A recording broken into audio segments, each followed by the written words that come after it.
गरीब किसान है या जो economically weaker sections of farmers है, उनको डायरेक्ट बेनिफिट ट्रांसफर में सरकार ने 1,58,000 करोड़ का पैसा ट्रांसफर सीधे उनके बैंक अकाउंट में किया है। एग्रीकल्चर सेक्टर के बाद दूसरा प्रमुख इंडिकेटर अगर हम देखें आर्थिक दृष्टि से, वह है मैन्युफैक्चरिंग सेक्टर। अभी कुछ दिन पहले एक रिपोर्ट आई थी जो 47 कंट्रीज को एनालाइज करते हैं, global consultancy firms, on as a manufacturing destination. India has surpassed even US. After China, India is on the second position on manufacturing destination, sought after manufacturing destination.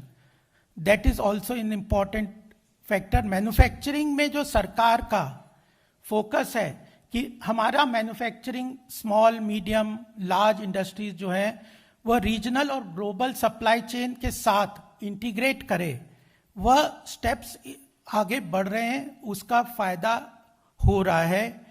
आज ही पीयूष गोयल जी ने as a commerce minister announce किया है कि national single window system portal को launch कर दिया गया है, जिसमें 18 मिनिस्ट्रीज और 9 स्टेट्स इंटीग्रेटेड हैं कि किसी भी को हिंदुस्तान में कोई इंडस्ट्री लगानी है, मैन्युफैक्चरिंग यूनिट लगानी है, तो सिंगल विंडो सिस्टम उसको 18 मिनिस्ट्रीज का एक ही जगह पे उसको परमिशन मिल जाएगी। तो इन सब के कारण हमारा मैन्युफैक्चरिंग सेक्टर का जो इम्प्रूवमेंट है for as a destination for investment into the manufacturing sector is coming up. तीसरा जो इंडिकेटर है, रिसेंट रिपोर्ट जो मैं आपके सामने पॉइंट आउट करना चाहता हूं, वह है labour force participation survey report. यह जो 19-20 यह पीरियड है 2019 से 20 का सरकार का रिसेंटली यह रिपोर्ट आई है, वह बताती है कि लेबर फोर्स पार्टिसिपेशन रेट, ये महत्वपूर्ण है अनएम्प्लॉयमेंट फिगर्स को और कितना लेबर किस तरह से उनको एम्प्लॉयमेंट मिल रहा है, किस तरह से वो काम के लिए, रोजगार के लिए उनको अवसर मिल रहे हैं, और किस आफ्टर पेंडेमिक, पोस्ट पेंडेमिक कैसे वो वापस काम पे अपने आ रहे हैं। तो लेबर फोर्स पार्टिसिपेशन रेट 2017-18 में 36.9% था, 18-19 में वह बढ़ के 37.5% हुआ, और अभी इंक्रीज हो गया 2019-20 में 40.1%, यानी more and more labour are join back for work. और इसी फिगर को अगर फीमेल लेबर फोर्स पार्टिसिपेशन देखें, जो हमारे देश के लिए बहुत महत्वपूर्ण है जेंडर इक्वलिटी और एम्पावरमेंट ऑफ वीमेन के लिए, वह 17-18 में 17.5% था और अब वह बढ़ के 22.8% हो गया 19-20 में। तो लेबर फोर्स पार्टिसिपेशन रेट बढ़ा है, और उसके साथ दूसरी चीज उस रिपोर्ट में सामने निकल के आई है कि अनएम्प्लॉयमेंट रेट जो है वह 6.1% था, वह घट के 19-20 में 4.8% हुआ है। तो एक तरफ तो लेबर फोर्स का पार्टिसिपेशन बढ़ा है, दूसरी तरफ अनएम्प्लॉयमेंट रेट भी घटा है। अभी 2 दिन पहले एक और रिपोर्ट आई है कि ईपीएफओ में रजिस्ट्रेशन जो है, जो कि फॉर्मलाइजेशन ऑफ लेबर फोर्स के लिए बहुत महत्वपूर्ण फिगर है देश के लिए, उसमें नए रजिस्ट्रेशन जो है जुलाई मंथ में, हर मंथ टू मंथ ये रिपोर्ट आती है, 14.65 लाख जो नए रजिस्ट्रेशन ईपीएफओ में हुए। तो formalisation of labour force, better सुविधाएं उनको मिलने का भी काम लेबर के क्षेत्र में कई रिपोर्ट्स पॉइंट आउट करती हैं। चौथी चीज मैं पॉइंट आउट करना चाहता हूं वह है इन सब का टैक्स कलेक्शन के ऊपर, क्योंकि इकोनॉमी का असली इंडिकेटर है कि डायरेक्ट और इनडायरेक्ट टैक्स कलेक्शन की क्या स्थिति है। डायरेक्ट जो टैक्स कलेक्शन है वह जो अगस्त में 16 सितंबर की रिपोर्ट है, ये 16 सितंबर को इस साल में डायरेक्ट टैक्स कलेक्शन जो था वह था 5.66 लाख करोड़, और वह लास्ट ईयर था 3.28 करोड़, 3.28 लाख करोड़। और यह पोस्ट कोविड से, कई बार लोग कहते हैं कि प्री कोविड से अगर आप कंपेयर करें प्री कोविड फिगर्स, क्योंकि लास्ट ईयर कोविड का इंपैक्ट था तो टैक्स कलेक्शन फॉल हो गया, बेस ईयर का इंपैक्ट होता है, तो 3.28 लाख करोड़ था, उससे बढ़ के 5.66 लाख करोड़ हुआ है। लेकिन with comparing to the pre covid period वह भी जो है 28% बढ़ा है। तो डायरेक्ट टैक्स कलेक्शन में बहुत जंप है, डायरेक्ट टैक्स कलेक्शन बढ़ा है, एक्सपोर्ट्स बढ़े हैं, और साथ में इनडायरेक्ट टैक्स कलेक्शन भी काफी बढ़ा है। इनडायरेक्ट टैक्स कलेक्शन की अगर अगस्त की फिगर मैं देता हूं आपको, तो इनडायरेक्ट टैक्स कलेक्शन में जीएसटी कलेक्शन फिगर्स है 1,12,000 करोड़ की ये फिगर है, और यह प्री कोविड से अगर हम इसको कंपेयर करें अगस्त की फिगर 2019 में, तो भी जीएसटी में जो कलेक्शन है इनडायरेक्ट टैक्स में 14% का ग्रोथ है, और पिछले 9 महीने से कंटिन्यूअसली 1 लाख करोड़ से ऊपर यह जीएसटी कलेक्शन हमारे पास हो रहा है। यह एक स्ट्रॉन्ग इंडिकेटर है ट्रेडिंग, मैन्युफैक्चरिंग, इन सब इकोनॉमिक एक्टिविटी के लिए। और यह तब जबकि ओवरऑल हमारा जो इकोनॉमी है कोविड के कारण कॉन्ट्रैक्ट हुई है वो पिछले साल, तब भी हमारा जीएसटी कलेक्शन बढ़ा है।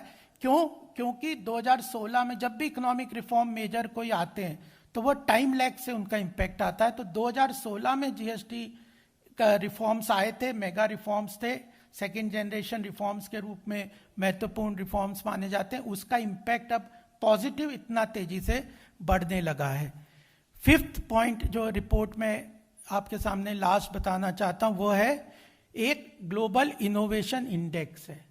ये जो रिपोर्ट्स हैं ये पॉइंट आउट करते हैं कि भारत की अर्थव्यवस्था राइट डायरेक्शन में बढ़ रही है, रिकवरी के पाथ पे बढ़ रही है, और जो ग्लोबल इनोवेशन इंडेक्स जितने भी इनोवेटिव टेक्नोलॉजी या स्टार्टअप है, आर्टिफिशियल इंटेलिजेंस का है, बिग डेटा के इंडस्ट्रीज हैं, सर्विस इंडस्ट्रीज हैं, और कई तरह के जो नए इकोसिस्टम है, न्यू इकोनॉमी जो न्यू इंडिया की इकोनॉमी है, उसके लिए ग्लोबल इनोवेशन इंडेक्स जो है उसमें जो 2015 में हमारी रैंकिंग थी 81 की, वह घट के वो बढ़ के आज जो रैंकिंग है नीचे से अब वो 46 की रैंकिंग पे आ गए हैं। पिछले साल ये 48 की रैंकिंग थी।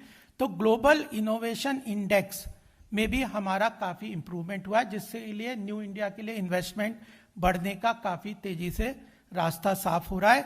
और वह उसका कारण जो उसमें पॉइंट आउट हुआ है, immense knowledge capital, vibrant startup ecosystem और रिसर्च ऑर्गेनाइजेशंस ने काफी काम किया। और आने वाले समय में सरकार ने national blockchain strategy in place कर दिया, यह भी इनोवेशन में काफी इंप्रूवमेंट करेगी।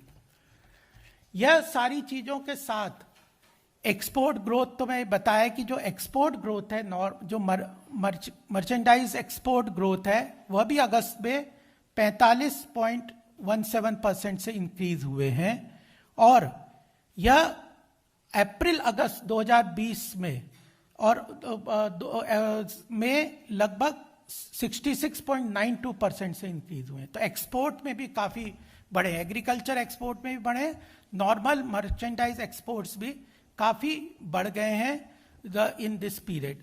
तो दीज ऑल थिंग्स पॉइंट, और these all reports together show that the economy is on the recovery path, and the government is not only sitting on these reports or reforms, we have taken further steps. Our government has taken so many new initiatives which will further boost the economy and lead us to the path of double-digit growth on a sustainable basis, on a high rank of single-digit growth rate. These reforms include telecom sector reforms, जिसमें कई तरह के महत्वपूर्ण बदलाव सरकार ने किए हैं। नेशनल मोनेटाइजेशन प्लान सरकार ने इम्प्लीमेंट कर दिया, जिसमें लगभग 6 लाख करोड़ का फंड जनरेशन होगा, रिसोर्स जनरेशन होगा, जिसके ऊपर सरकार काम कर रही है। बैड बैंक ऑलरेडी इम्प्लीमेंट कर दिया है। ARC, AMC जो सरकार ने कंपनीज का फॉर्मेशन कर दिया, जो 2 लाख करोड़ का फर्दर बैड लॉज, जो बैड एसेट्स हैं वह सरकार इसमें आगे बढ़ जाएगी। रेट्रोस्पेक्टिव टैक्स, जो कि बहुत बड़ा डिमांड था, एफडीआई और फॉरेन इन्वेस्टमेंट्स वगैरह के लिए एक हिंड्रेंस था, उसको रेट्रोस्पेक्टिव टैक्स को सरकार ने हटा दिया है। और साथ में वैक्सीनेशन ड्राइव, 82 करोड़ वैक्सीनेशंस लग चुके हैं। तो वैक्सीनेशन ड्राइव जो है वह भी बहुत सक्सेसफुली इकोनॉमी की रिकवरी में बहुत महत्वपूर्ण योगदान कर रही है, पॉजिटिव सेंटिमेंट के लिए। सरकार ट्रेड एग्रीमेंट्स को इम्प्लीमेंट कर रही है। एफटीएज हैं, जो बायलैटरल ट्रेड एग्रीमेंट है यूएस, यूके, यूरोपियन कंट्रीज के साथ। आज ही यूएई के साथ भी डिस्कशंस होके फाइनलाइज हो गए कि बाद 2022 में यूएई के साथ, जो सेकंड ट्रेडिंग बड़ा पार्टनर है भारत का, उसके साथ हमारा बायलैटरल ट्रेड एग्रीमेंट हो जाएगा। पीएलआई अपने आप में बड़ा सक्सेसफुल सरकार का इनिशिएटिव है, जो 13 सेक्टर्स में लगभग 2.7 लाख करोड़ का सरकार इंसेंटिव दे रही है, जिसको कि बहुत सारे इंडस्ट्रीज, चाहे फार्मा हो, ऑटोमोबाइल हो, टेक्सटाइल हो, ऐसे 13 सेक्टर्स के ऊपर सरकार ने पीएलआई स्कीम्स को अनाउंस किया और उसको इम्प्लीमेंट कर रहे हैं, जिसके कारण इन्वेस्टमेंट वगैरह भी काफी ड्राइव हो रहा है। तो यह सारे इंडिकेटर्स तो हैं, but we also understand that जो चैलेंजेस हैं हमारे सामने, आने वाले कुछ चैलेंजेस हैं, वह भी सरकार पूरी तरह से उसके प्रति भी जागरूक है, उनको ध्यान में रख के उनको भी टैकल करने के लिए आगे बढ़ रही है। क्योंकि Bharatiya Janata party right to centre market economy में विश्वास करती है, बिजनेस फ्रेंडली एनवायरनमेंट इकोसिस्टम को क्रिएट करना चाहती है, और साथ में यह मानती है कि इंडस्ट्रियलिस्ट बिजनेस कम्युनिटीज ये राष्ट्र के निर्माण में, इकोनॉमिक डेवलपमेंट में एक महत्वपूर्ण योगदान करते हैं। They are partners in the economic growth and the growth of the country, and to build a strong nation, business community, industries etcetera are very strong partners. और उसके लिए अर्थव्यवस्था को मजबूती प्रदान करने के लिए सेकेंड जनरेशन रिफॉर्म्स की बहुत आवश्यकता है। Efficient, transparent market, technological driven markets को सामने लेने के लिए फर्दर रिफॉर्म्स, चाहे वो लेबर लॉज का इम्प्लीमेंटेशन हो और जो एग्रीकल्चर सेक्टर के रिफॉर्म्स हो, ऐसे कई चीजों को तो कर ही रही है, लेकिन कुछ चैलेंजेस भी हमारे सामने हैं। इनफॉर्मल सेक्टर में पेंडेमिक में उनको काफी दिक्कत हुई है। एमएसएमई सेक्टर्स को सपोर्ट की बहुत आवश्यकता है, उसके लिए सरकार वर्कआउट कर रही है। सेंटिमेंट, कंज्यूमर कॉन्फिडेंस इंडेक्स को प्रमोट करना है, क्योंकि कंजम्पशन डिमांड बढ़ाना है इन्वेस्टमेंट ड्राइव करने के लिए। उसके लिए डायरेक्ट फंड ट्रांसफर की आवश्यकता होती है इकोनॉमिकली वीकर सेक्शंस के लिए। तो वहां पे भी पॉजिटिव सेंटिमेंट बिल्ड करने के लिए, इन्वेस्टमेंट को ड्राइव करने के लिए सरकार काम कर रही है। और गवर्नमेंट स्पेंडिंग जो लास्ट टू लास्ट ईयर तो बहुत लगभग 26% सरकार ने बढ़ाया था to improve the consumer demand, consumption demand. जो पिछले साल थोड़ा सा फॉल आउट हुआ था, उसको फिर बेटर इंप्लीमेंटेशन, क्योंकि पिछले बजट में भी सरकार ने एनआईपी जैसे कई स्कीम्स अनाउंस किए थे, उसके अंतर्गत बेटर इंप्लीमेंटेशन के साथ जो है सरकार का गवर्नमेंट एक्सपेंडिचर, कैपेक्स का, पीएसयूज का और स्टेट गवर्नमेंट्स का बढ़ेगा। Clean hydrogen, renewable energy and hydrogen mission को सरकार ने घोषणा किया, it can drive the new economy in the country. और फॉर्मल सेक्टर में wages, salaries have shown a rising trend. Monsoon में अभी खरीफ क्रॉप का भी जो रिपोर्ट आई है, प्रोडक्शन काफी बढ़ रहा है। तो यह भी कंज्यूमर डिमांड, जो दो चैलेंज है, इनफॉर्मल सेक्टर का, एमएसएमई सेक्टर का, कंज्यूमर कंजम्पशन डिमांड को इंक्रीज करने का। तो एग्रीकल्चर सेक्टर में, रूरल सेक्टर में सरकार और पैसा पुश कर रही है। बहुत सारी स्कीम्स हैं, मैं अभी उन स्कीम्स के पास नहीं जाऊंगा, लेकिन टारगेटेड डिलीवरी को इंप्रूव करने के लिए भी सरकार काम कर रही है। लास्ट पॉइंट जो मैं आपको कहना चाहता हूं कि इन सब चैलेंजेस को ध्यान में रखते हुए, इन ग्लोबल रिपोर्ट्स को ध्यान में रखते हुए, सरकार के वेरियस इनिशिएटिव्स को ध्यान में रखते हुए, अब एक महत्वपूर्ण चीज हमारे सामने आने वाली है, वह है बजट एक्सरसाइज, जिसके ऊपर सरकार काम करना शुरू कर दिया है। भारतीय जनता पार्टी ने पिछले दोनों बजट में या आत्मनिर्भर भारत में एक महत्वपूर्ण भूमिका निभाई थी।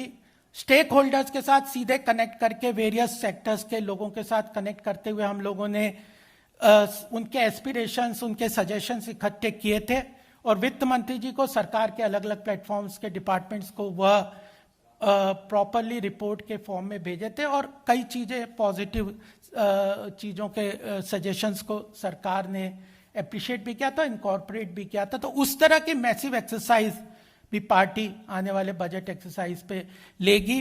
12 अक्टूबर से वित्त मंत्री जी ने घोषणा की कि हम स्टेक होल्डर्स डिस्कशन बजट के लिए करेंगे। पार्टी भी इस तरह की एक्टिविटीज को आगे बढ़ाएगी।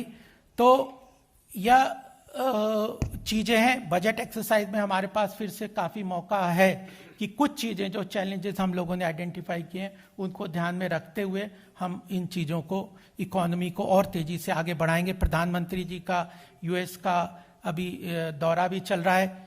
वेरियस इनिशिएटिव, यूएस के साथ हमारे बिजनेस रिलेशंस बहुत अच्छे हैं और साउथ ईस्ट एशियन कंट्रीज में भी हम लोग बिजनेस रिलेशंस बढ़ा रहे थे। तो we are very hopeful that इस साल तो हमें डबल डिजिट ग्रोथ होगी, but we will be able to sustain a high growth rate in the near future in coming years. Thank you very much. यही मेरे इनिशियल रिमार्क्स जो मैं आपके सामने रखना चाहता था। वी कैन हैव क्वेश्चंस अगर आप किसी के हों तो। यस।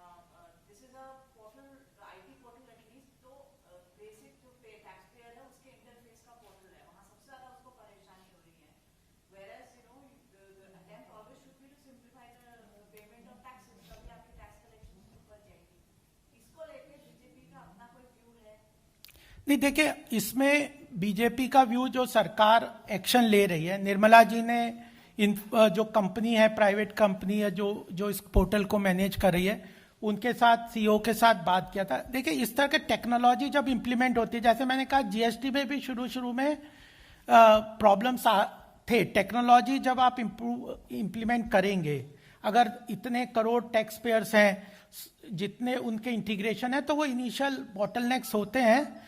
थोड़ा टाइम ज़्यादा लगा है। सरकार उसके ऊपर एक्शन ले रही है, सरकार उसको पुश कर रही है। जो लोग इन्वॉल्व हैं, इवन प्रोफेशनल्स से भी सरकार ओपिनियन ले रही है। मुझे लगता है जल्दी उसको सॉर्ट आउट कर लेंगे, बट हम ये मान के चलते हैं कि इस वक्त सरकार को पुश करके इसको जल्दी से ठीक करना चाहिए। The company has to deliver fast. Time is running out because it is creating problems to the tax payer, but the government is taking care. It is extending the time for filing of the returns on the date basis.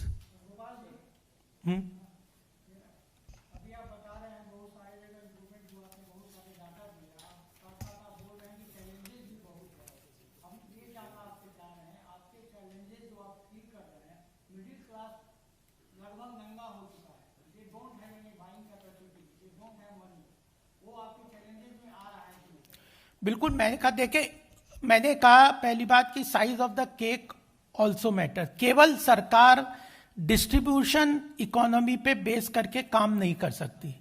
दो चीजों से समाज के हर वर्ग को फायदा हो सकता है। एक तो सरकार की वेलफेयर स्कीम्स हैं, वो बहुत सारी हैं। मैं अभी उन चीजों को, जो कि आत्मनिर्भर भारत के अंतर्गत भी हम लोगों ने अनाउंस किया है, और पिछले 7 साल में efficient delivery, corruption free delivery और लीकेज फ्री डिलीवरी से समाज के पिछड़े, गरीब, वीकर सेक्शंस और रूरल सेक्शंस को सीधे फंड ट्रांसफर्स के बहुत सारे स्कीम्स हमने किए हैं। नहीं, मैं एक मिनट बता रहा हूं।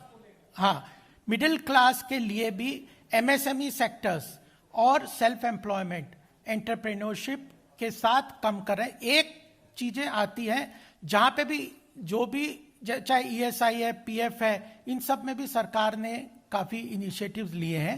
टारगेटेड लोगों पे, जो एम्प्लॉयमेंट जनरेशन की बात है, जो एम्प्लॉयमेंट के लिए जो आवश्यकता है, उन सब चीजों पे सरकार चैलेंजेस के रूप में जानती है, उन चीजों को बढ़ावा और सपोर्ट कर रही है।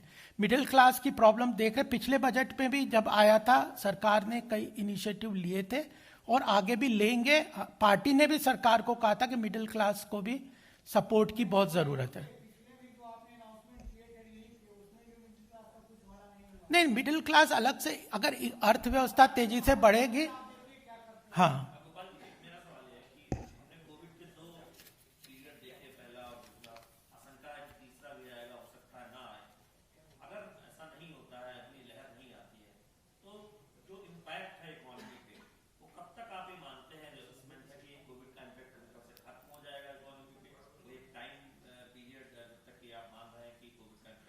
नहीं, अगर मैंने आज जो पॉइंट आउट इंडिकेटर्स रिपोर्ट किए हैं वो clearly major indicator point out करते हैं कि हम प्री कोविड लेवल पे ऑलमोस्ट, मतलब उस कुछ इंडिकेटर में तो प्री कोविड से भी बेटर है, जैसे जीएसटी कलेक्शन है, एक्सपोर्ट के फिगर्स हैं, और भी चीजें हैं जो कि डायरेक्ट टैक्स कलेक्शंस हैं, ये प्री कोविड से भी बेटर हो चुके हैं। एग्रीकल्चर सेक्टर में ग्रोथ हो रही है। तो कोविड का इम्पैक्ट जो है ऑलमोस्ट, वो जो जीडीपी ग्रोथ रेट में अगर आप फिगर्स में देखेंगे तो we are almost on par with the pre covid levels. यहां से ग्रोथ तेजी से और बढ़ेगी, और आने वाले समय में अगर डबल डिजिट की ग्रोथ रेट होगी और सस्टेनेबल बेसिस पे हाई ग्रोथ रेट हम करते हैं तो कोविड का इम्पैक्ट खत्म हो जाएगा। जो थर्ड वेव है इसके लिए सरकार काफी प्रिपेयर्ड है, और जनता को भी अगर कोविड प्रोटोकॉल प्रॉपरली बिहेव करते को लाते हैं तो फिर थर्ड वेव का उतना इंपैक्ट इकोनॉमी में नहीं आएगा। अगर आप फर्स्ट से कंपेयर में सेकेंड वेव कोविड वेव को देखेंगे तो इकोनॉमिक इंपैक्ट उसका बहुत कम था, क्योंकि लॉकडाउन नहीं किया था सरकार ने, कॉन्शियसली लॉकडाउन नहीं किया। इसके कारण सेकेंड कोविड का जो वेव था उसका इकोनॉमिक इंपैक्ट उतना सीवियर नहीं था जितना फर्स्ट का था।